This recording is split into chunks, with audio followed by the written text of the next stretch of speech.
Aujourd'hui, cher Kamit, je veux vous parler seulement des manipulations des intellectuels africains aliénés qui, au Mali, appellent le carême Fungalo et au Sénégal, corps ou corité. Ces réalités qui existent ailleurs n'existent pas chez nous. Nous, on ne les connaît pas. On ne jeûne pas. Pour comprendre pourquoi on ne jeûne pas, il y a une démonstration que je vais vous faire, une explication. Je vais vous expliquer la composition de l'être humain. Quelque part, d'autres initiés donnent beaucoup d'explications. Moi, je m'en tiens à 5 seulement.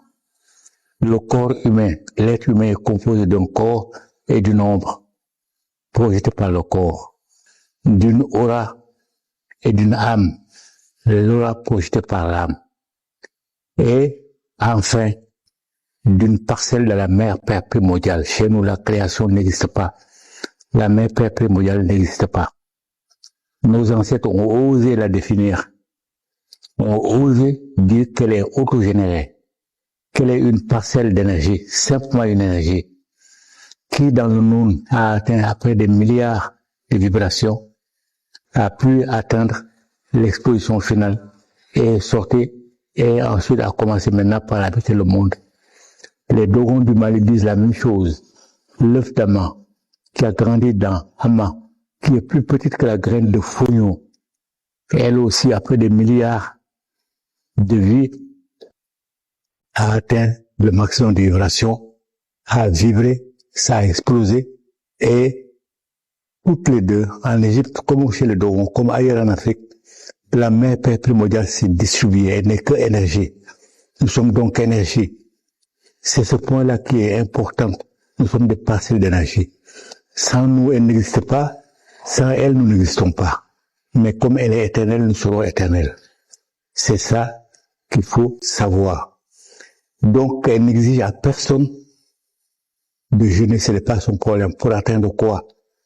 Elle n'a besoin de personne de récompenser. C'est nous-mêmes qui suivons les enseignements que nos ancêtres nous ont donnés. Et le principal enseignement est contenu par la maths. Et si nous ne suivons pas les enseignements de la maths, c'est là justement où nous pouvons concéder ce qu'on appelle les péchés. Mais ce n'est pas les péchés qui vont nous amener en enfer. Ce qu'il faut savoir, c'est qu'à la naissance, chacun de nous, nous sommes tous des ancêtres revenus. C'est pourquoi on peut parler d'ancêtres revenants, d'ancêtres méritants, mais nous avons tous été des ancêtres et nous serons tous après des ancêtres. Donc pour revenir dans la vie, avant de revenir, on choisit deux choses.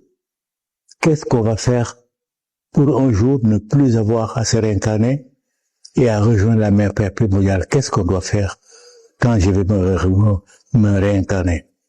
Et ensuite, qu'est-ce que je vais faire pour la communauté? Donc si on trahit ces deux missions-là, ces deux engagements, comme certains de nos chefs d'État, là on subit ce qu'on appelle chez nous la seconde mort. La première mort, on meurt physiquement, et la seconde mort, là on va ce que nous avons appelé enfer, c'est nous qui avons appelé d'enfer, mais ça s'appelle la seconde mort.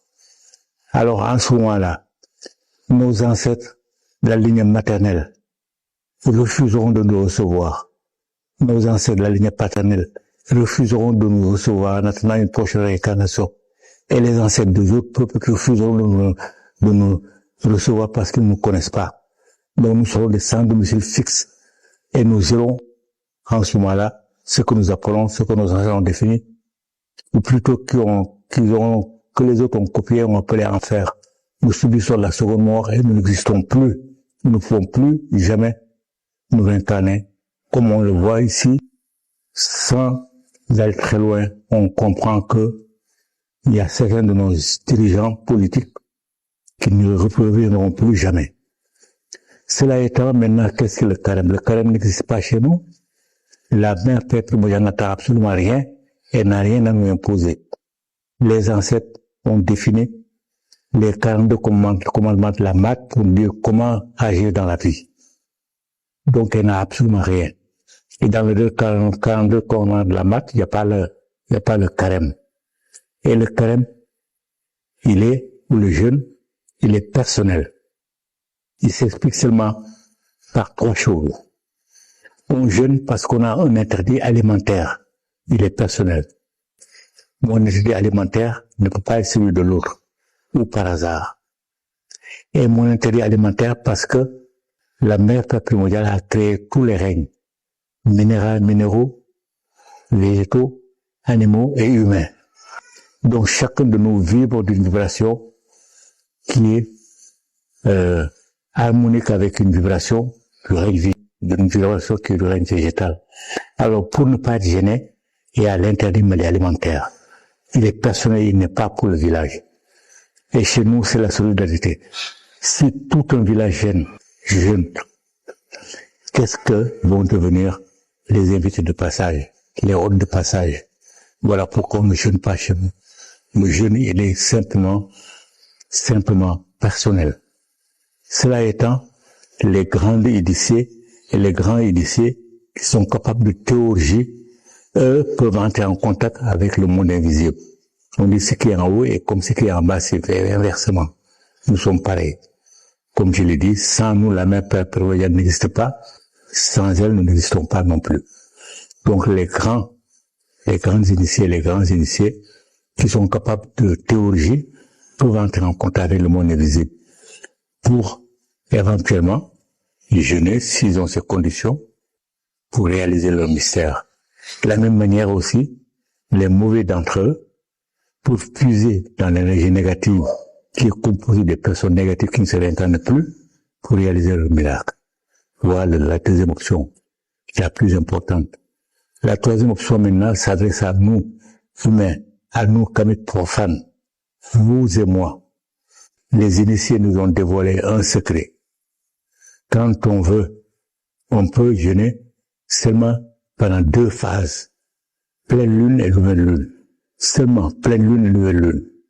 On jeûne 2, 3 ou 4 jours selon nos possibilités. Le but, c'est d'affaiblir le corps physique et de permettre à la parcelle qui est en nous d'entrer plus facilement en contact avec le monde invisible et donc de ramener des rêves prémonitoires, des cauchemars ou des rêves prémonitoires. Vous pouvez essayer, vous verrez que vous aurez les résultats que je vous dis si vous faites cela. Mais c'est un jeûne intelligent.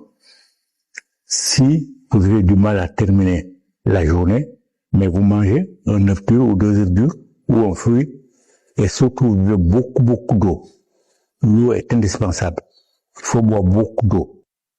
Si vous voulez aussi, vous pouvez seulement sauter 1 ou 2 repas de la journée et jeûner le reste pendant 2, 3 jours, pleine lune, nouvelle lune, uniquement. Ne perdez pas votre temps à prolonger.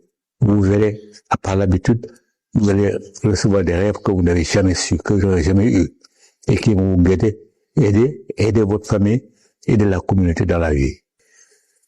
Voici ce que je voulais vous dire concernant le carême. Il n'existe pas chez nous. Et on ne le fait pas pour faire plaisir à personne. La mère Père primordiale n'en a pas besoin. La preuve chez nous, le mot prière n'existe pas.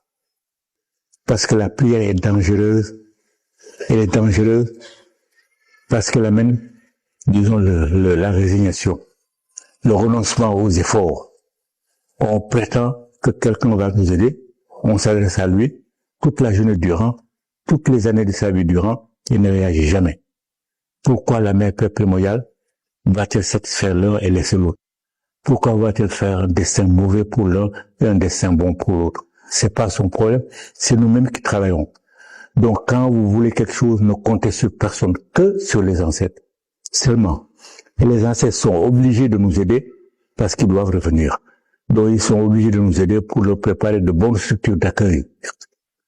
Voilà pourquoi ils sont obligés, eux, de nous aider. Mais on ne les prie pas. On leur expose nos problèmes, ce que nous voulons, et ils nous apportent leur aide. Et eux, pour ça, ils ont noué des relations avec des êtres invisibles. Voilà pourquoi le totémisme notamment existe chez nous. On a un totem. On satisfait aussi au totem. Et c'est une difficulté que nous vivons en ce moment, c'est parce que nous avons délaissé les totems. Or, les totems, il faut une fois par an au moins leur faire un sacrifice. Et des sacrifices d'animaux, c'est tout. Mais nous avons tourné le tour à tout ça.